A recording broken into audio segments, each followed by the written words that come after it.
నాకు చెప్పకుండా నన్ను అలా వదిలేసి వెళ్ళిపోవడం కరెక్టేనా మంజు? తప్పక వెళ్ళాను. నువ్వు వెళ్ళిపోతే నేనెలా ఉండగలను అనుకున్నావు? నువ్వు వెళ్లకుండా ఆపడానికి నేనెంత ప్రయత్నం చేశానో తెలుసా? అలాంటి టైంలో ఇంటికి రాలేకపోయాను. అది మీ తప్పు కాదులేండి. మిమ్మల్ని కావాలని అక్కడి నుంచి పంపించారు. ఇప్పుడు నేను లేకుండా మీరెలా ఫీల్ అవుతున్నారో నేను అలాగే ఫీల్ అవుతున్నాను.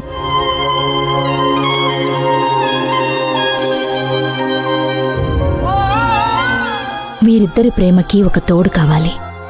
లేకపోతే వాళ్ళిద్దరి మధ్య దూరం పెరిగి ఒక అఘాతంలా మారే అవకాశం ఉంది.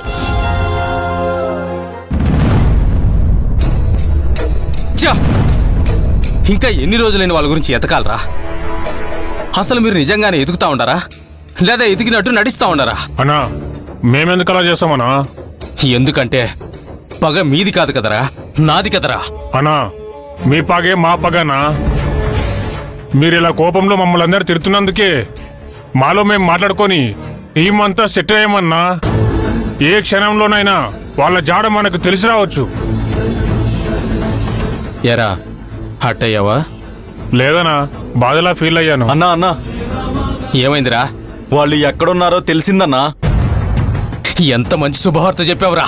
ఎక్కడున్నారా చెప్పరా, ఎక్కడున్నారు? అన్నా, పెద్ద కాలనీ అన్నా. ఆ కాలనీలో వెళ్తున్న పాలవాణ్ణి, కూరగాయల వాణ్ణి, గ్యాస్ సిలిండర్ వాణ్ణి, ప్లంబర్ వాణ్ణి, ఇలా అందరినీ శ్రీవల్లి ఫోటో చూపిస్తూ అడిగానన్నా. ఒకడు చూశానని చెప్పాడన్నా. ఎవరో వాడు? ఎవరో? గ్యాస్ సిలిండర్ వాడన్నా. వాడు చూశానని చెప్పాడు గాని. ఏమైందిరా చెప్పరా, చెప్పు.